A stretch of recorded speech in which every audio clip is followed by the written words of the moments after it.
আজকের ক্লাসে আপনাদের সবাইকে স্বাগত জানাচ্ছি। আমি মোহাম্মদ নুরুল্লাহ হোসাইন। আজ আমরা শিখব কিভাবে একটি ওয়েবসাইটের ফন্টকে পরিবর্তন করতে হয়।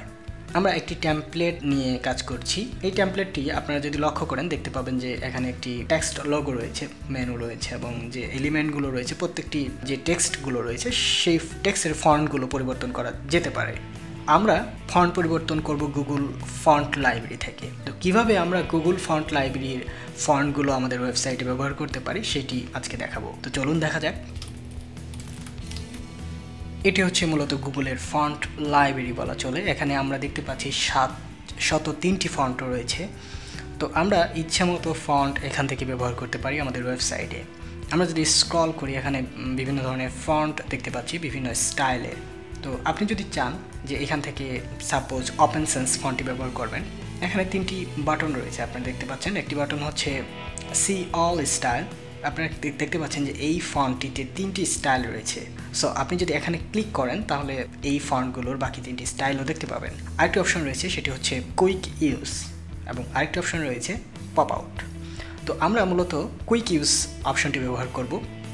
তো এখানে ক্লিক করার পর আমরা দেখতে পাচ্ছি যে এই ফন্টের 3টি স্টাইল রয়েছে, লাইট 300, লাইট 300 ইটালিক এবং বোল্ড 700। আমাদের ওয়েবসাইটে আমরা যদি চাই যে শুধুমাত্র বোল্ড ভার্সনটি ব্যবহার করব, আমাদের ওয়েবসাইটের ফন্টটি শুধুমাত্র বোল্ড হবে, তাহলে সেক্ষেত্রে এই বোল্ড 700টি ক্লিক করবেন। আর যদি আপনি চান যে না আমার ওয়েবসাইটে লাইটটিও থাকবে তাহলে লাইট ইটালিকটি সাধারণত দরকার পড়ে না। যদি দরকার পড়ে আপনি অবশ্যই লোড করবেন। তবে মনে রাখবেন একটি ফন্টের যতগুলো স্টাইল আপনি লোড করবেন আপনার ওয়েবসাইটটি তত হ্যাভি ওয়েট হয়ে যাবে, আপনার ওয়েবসাইটের লোডিং টাইম তত বেড়ে যাবে, আপনার ওয়েবসাইটের ইউজার এক্সপিরিয়েন্স তত কমে যাবে। তাই যথাসম্ভব কম ফন্ট স্টাইল ব্যবহার করতে চেষ্টা করবেন।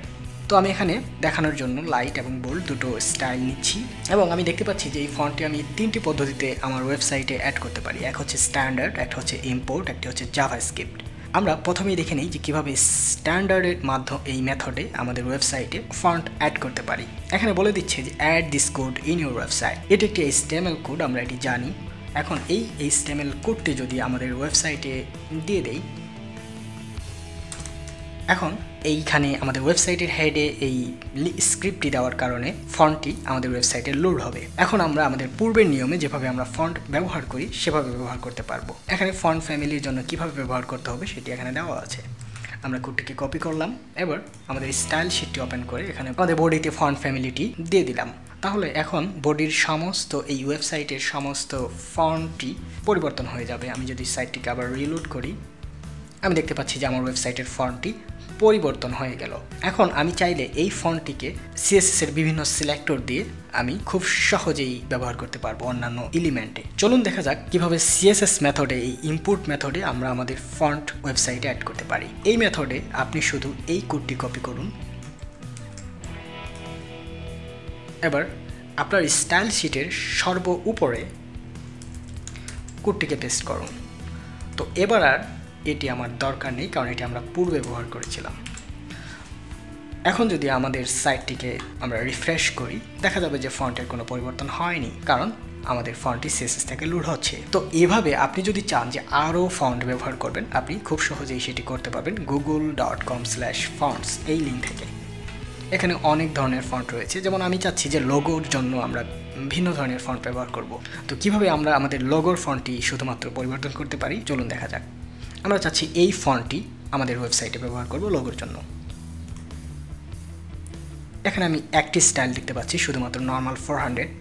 তো এটিকে আমরা HTML মেথডে আমাদের ওয়েবসাইটে অ্যাড করে দিচ্ছি।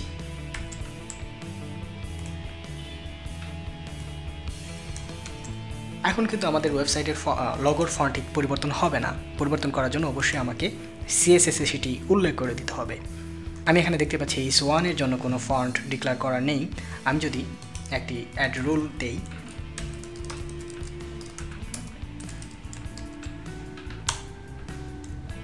এখানে আমাদের লোগোর ফন্টটি পরিবর্তন হয়ে এই ফন্টটি দেখাচ্ছে। এখন যদি এই স্টাইলটি আমাদের স্টাইল শিটে দিয়ে দেই, এখন আমার ওয়েবসাইটের ফন্টটি পরিবর্তন হয়ে গেল। আশা করি আপনারা আপনাদের ওয়েবসাইটে এখন থেকে গুগল ফন্ট লাইব্রেরি থেকে খুব সহজেই ফন্ট ব্যবহার করতে পারবেন। ধন্যবাদ সবাইকে।